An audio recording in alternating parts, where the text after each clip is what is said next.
আসসালামু আলাইকুম। মানুষের স্বপ্ন থাকে গাড়ি বাড়ি করার। আমার স্বপ্নগুলো কীরকম দেখেন।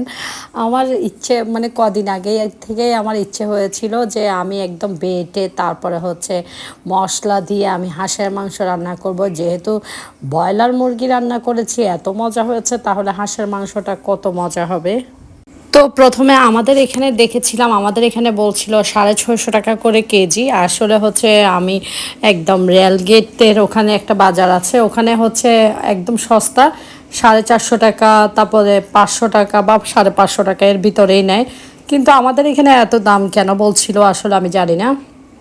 তো আমি একদম ওখানে চলে গিয়েছি, ওখান থেকে তারপরে নিয়েছি, আমি নিয়েছি হচ্ছে 500 টাকা করে কেজি। তো তারপরে হচ্ছে এসে আমি হাঁসটাকে ওরা পরিষ্কার করে দিয়েছে, তারপরে আমি আবার পরিষ্কার করেছি, চুলার উপর দিয়ে দিয়ে তারপরে মশলাটা বেটেছি, পেঁয়াজটা বেটেছি, আদা রসুন বাটিনি আজকে, আদা রসুন হচ্ছে আস্ত দিয়ে দিয়েছি, সরি বাটা ছিল ওখান থেকে দিয়ে দিয়েছি। তো তারপরে হচ্ছে মশলা সবগুলো অন্যগুলো সব দিয়ে দিলাম, হলুদের গুঁড়া, ধনিয়ার গুঁড়া, গরম মশলা আজকে দিব আমি আস্ত। আজকে হচ্ছে হাসান সাহেবের মুখে পড়ার আগেই আমি এগুলো উঠিয়ে নিয়ে নিব। কিন্তু কেন জানেন, আস্ত মশলাতে আপনার গরম মশলাতে এত বেশি স্মেল, আপনি বুঝতেই পারবেন না রান্নাটা কত মজা হবে আস্ত যদি আপনি মশলা দেন। তারপরে হচ্ছে আমি এখানে দিয়েছি, এটা হচ্ছে জিরার গুঁড়ো, আমি গরম মশলার গুঁড়ো কিন্তু দিচ্ছি না, যেহেতু আমি আস্ত দিব। দারচিনি, এলাচি, তারপর হচ্ছে গোলমরিচ, এগুলো সব আমি আস্ত দিয়ে দিব আজকে। আজকে হাসান সাহেবের মুখে পড়লেও কিছু করার নেই, কারণ আমার কথা হচ্ছে মজা হতে হবে। অপর পাশে আমি ধনিয়া পাতার ভর্তার জন্য রেডি করছি। ধনিয়া পাতার ভর্তাটা আমি অন্য সময় শেয়ার করব আপনাদের সাথে। এখন হচ্ছে হাঁসের মাংসটাই দেখবেন শুধু কেমন হচ্ছে।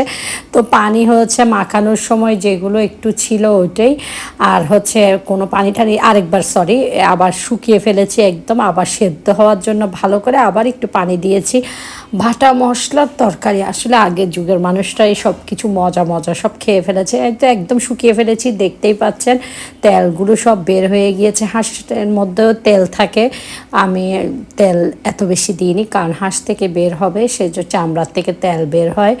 এই তো একদম শুকিয়ে ফেলেছি, আবার একটু পানি দিয়ে আবার হচ্ছে সেদ্ধ করতে হবে, তা না হলে শক্ত শক্ত ভালো লাগবে না, বেশি শক্ত হলে ভালো লাগে না।